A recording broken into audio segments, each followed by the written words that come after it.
Intifada, while, settler terrorism was, of course, occurring, there was still freedom of movement, as far as I understand it, between what we now know as Israel proper, West Bank, and Gaza. So yeah, that is why, I think it's important to recognize that the more conditions have worsened for Palestinians, the more casualties have increased on both sides. But of course, there's still a massive asymmetry there. And the protest methods have changed as well. Yeah, I mean, it's, this is the nature of a military occupation or a counterinsurgency, which is that it gives the illusion, when successful, of stability. You think that everything's peaceful. You think that everything is, proceeding as normal and that there is some kind of equilibrium being maintained. When in reality, what is happening is a constant level of, a daily level of violence, but it is just organized and carried out by the state. And I think in the case of, what happened, especially after the first Intifada, I mean, the freedom of movement of Palestinians afterwards became vastly more restricted. And over the course of Oslo, over the course of this process by which Palestinians would supposedly be getting, their state and something resembling political equality as a result of the, laying down their arms and so on, they got nothing. And in fact, they got less. They watched their land get stolen. They saw Israeli settlements rise. They, sat through, a few different right-wing prime ministers, and they launched a second Intifada. It justifies and they allow suicide bombers. And this is depending on, I interviewed the Tamimi family, famously Ahed Tamimi, her father, when I interviewed him in his living room, he said that he believed that that was a tactical mistake in hindsight, but that he did not believe that it was morally wrong when you considered the, fundamentally subjugated position of Palestinians. And that was, I think, broadly speaking, how a lot of people, I don't think that he was alone or is unusual in thinking that. And so when this handbook comes out, the second Intifada and suicide bombing, really, it's a moment not all that dissimilar to our own right now, because also it's not just the second Intifada and trying to explain why are Palestinians blowing up Sbarros in Jerusalem.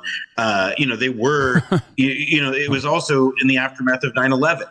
And there was this, rising, conception, especially in the Western world, that the Islamic threat was, international and something that we, faced all of us. So it was a shared endeavor. So the Hasbara handbook, I think, is also all of which is to say that, it's a really, I'm glad you sent it to me, just because, it's a good distillation of how in an earlier generation, when in a not totally dissimilar moment, the Israeli government, with a huge number of resources, supported both the Israeli government and also, wealthy Jewish American philanthropists, as it sort of lays out in the intro, it offers a bit of a roadmap for how these people, I think, are going to try and to argue against the same kinds of, all the same tropes and all the same shit that they were doing 20 years ago. It's going to be the same thing.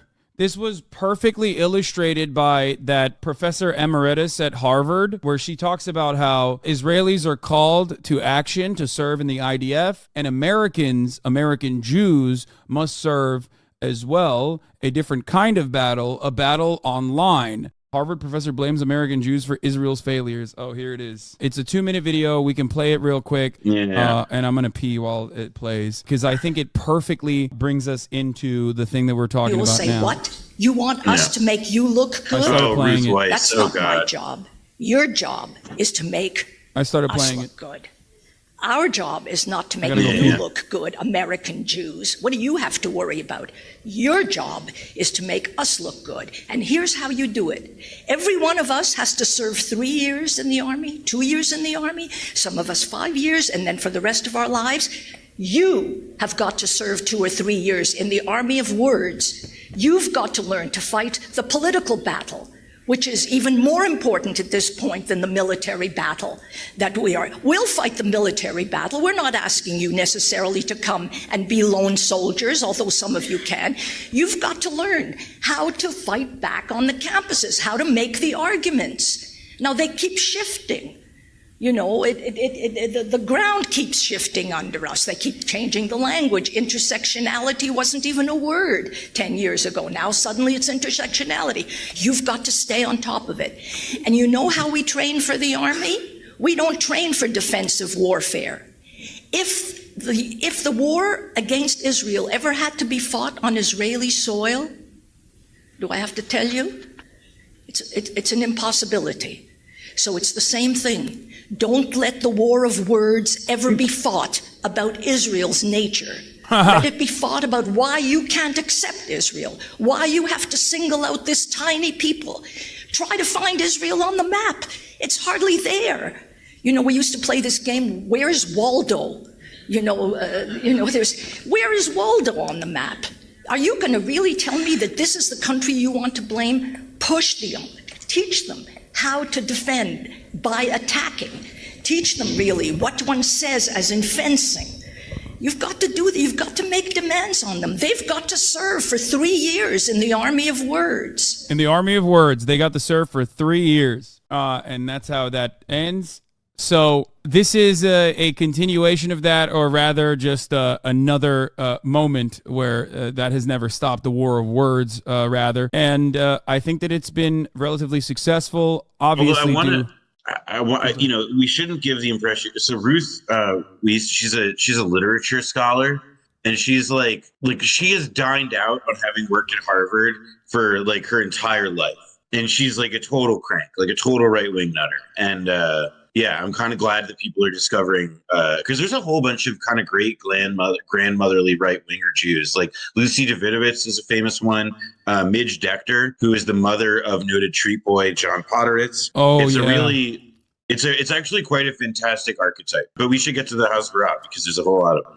Yeah. The reluctance of Jewish students to get behind Israel unconditionally is probably connected to the gradual shift in our generation towards attempting to find personal meaning in Judaism. Very few young Jews will do things merely because a Jewish organization or authority mandates them. We are individuals looking to enrich our lives. This Hasbara handbook attempts to acknowledge all of this whilst providing Jewish students with the tools to defend Israel as a country in an intelligent and thinking way. It also says, of course Israel is not a perfect nation. You looked at this. Is there anything that you want to get started off with?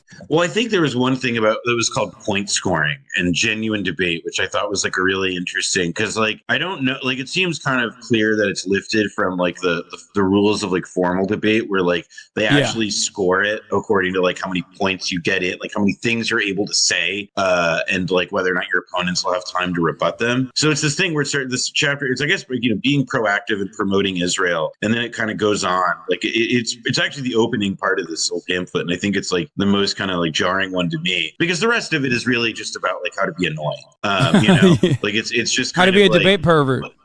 Yeah, exactly. But this is this is beyond that. This is beyond debate perversion. This is here is how you actively sandbag people who are trying to talk about human atrocities that our government bankrolls. It feels a little bit like those when you're reading those FBI handbooks for how to be an agent provocateur, disrupt the meeting with as many irrelevant points as possible, and so on. That's why I want to cover it, because it's my favorite thing, because it's so entirely and utterly unproductive, and this basically acknowledges that these sorts of conversations are always going to be unproductive, so you should figure out ways by copy pasting some of these talking points and shift it literally gives you a manual to deflect, which is really interesting. I will say, and I think that's also there's a point related there to, I think, about good internet hygiene, which is that you shouldn't just believe that debates and venues for discussion are just places to try and manipulate or annoy people into your position or whatever. It's fun to rag on people, whatever. But if you are taking seriously the idea in a specific venue of you could there are people here I can win over, then it kind of behooves oneself to think about then, well, all right, how do I go about doing that? Whereas this is listen, you're going to have to take it for granted that sometimes you're going to be in a room with people who are lesser beings. And if you're in a room with people who are lesser beings, then you're going to have to learn how to manipulate their minds. And so what does that mean? Well, it literally, here's one subhead. People believe what they hear first. Uncritical audiences believe something if they hear it first and hear it often. People tend to believe the first thing they hear about a certain issue. That's Neil Strauss, the game shit. Is that Hasbara, or is that trying to teach you how to pick up a woman at a bar? This stuff was pedagogy for Jewish students in college campuses and educational settings around the country, through this day. Agenda setting. Why be proactive? The person who sets the agenda will usually win the debate. Reactivity forces Israel activists to be constantly on the defensive. No, Israel is not all that bad. However, by setting the agenda, Israel activists get to determine what to talk about and can therefore discuss the things they feel help promote the pro-Israel message. Which, by the way, is, of course, the same thing that I talk about quite frequently on this broadcast, where the message, the talking points come directly from like the American Enterprise Institute and make its way all the way down from mainstream media, Fox News, politicians, and independent